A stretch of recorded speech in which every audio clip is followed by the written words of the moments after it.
Hi అండి, welcome back to our channel ST Telugu vlogs and cooking videos.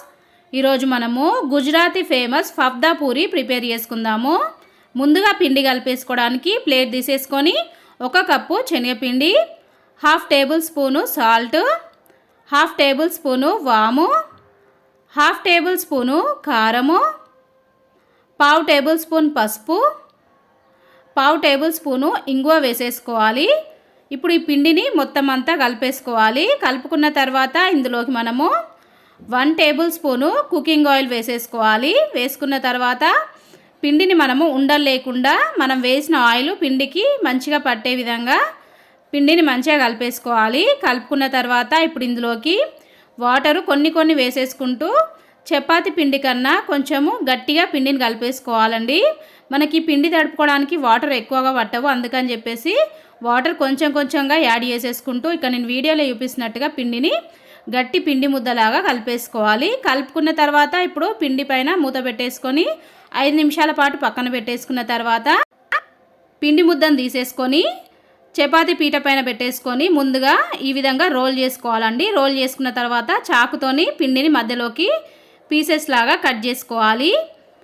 ఇట్లా cut చేసుకున్న తర్వాత ఇప్పుడు ఈ పిండి ముద్దను తీసేసుకొని రౌండ్ షేప్ లాగా ప్రిపేర్ చేసుకోవాలి. ఇదే విధంగా మిగిలిన పిండిని అంతా కూడా రౌండ్ బాల్ షేప్ లాగా ప్రిపేర్ చేసేసుకొని పక్కన పెట్టేసుకోవాలి. ఇప్పుడు పూరి ప్రిపేర్ చేసుకోవడానికి పిండి ముద్దని మైదా పిండిలో డిప్ చేసేసుకొని చపాతీ పీట పైన పెట్టేసుకొని పూరీలాగా ఒత్తేసుకోవాలి. మనకి పూరీలు అనేది పల్చగా ఒత్తేసుకోవాలండి. మనకి నార్మల్ పూరీలా కాకుండా ఈ పూరీలు క్రిస్పీగా ఉంటాయండి, టేస్టీగా చాలా బాగుంటాయి. ఈ పూరీలు మీకు నచ్చిన సైజులో ప్రిపేర్ చేసుకోవచ్చు అండి. కావాలనుకుంటే ఇంకా చిన్న సైజులో కూడా ప్రిపేర్ చేసుకోవచ్చు. నేనైతే కొంచెం పెద్ద సైజులోనే ప్రిపేర్ చేసుకుంటున్నా. ఈ విధంగా పూరీలు అన్నీ ప్రిపేర్ చేసుకున్న తర్వాత ఫోర్క్ తీసేసుకొని ఫోర్క్ తోటి పూరీల మధ్యలో హోల్స్ పెట్టేసుకోవాలండి. పూరీలు ప్రిపేర్ చేసుకునేటప్పుడు పల్చగా ప్రిపేర్ చేసుకుంటేనే మనకు క్రిస్పీగా వచ్చేస్తాయండి. ఇక్కడ మనం పూరీలు అన్నీ ప్రిపేర్ చేసుకున్నాం కదా. ఇప్పుడు నేనైతే స్టవ్ పైన ఆయిల్ పెట్టేసుకున్నా.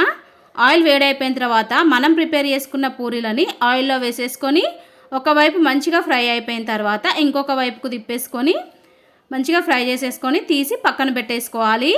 ఇదే విధంగా మిగిలిన పూరీలన్నీ ఫ్రై చేసేసుకొని పక్కన పెట్టేసుకుందాము. ఓకేనండి, ఫైనల్లీ ఇక్కడ మనకి గుజరాతీ ఫేమస్ ఫఫ్దా పూరి అయితే రెడీ అయిపోయిందండి. ఈవినింగ్ టైంలో 1 కప్పు కాఫీతో కనుక ఈ పూరి తింటూ ఉంటే క్రిస్పీగా సూపర్ టేస్టీగా చాలా బాగుంటాయండి.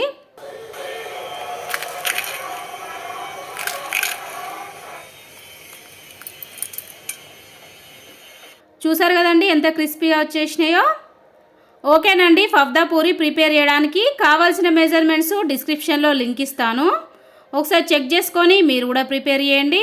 ప్రిపేర్ చేసిన తర్వాత మీకు ఎలా వచ్చింది కామెంట్ రూపంలో తెలియజేయండి.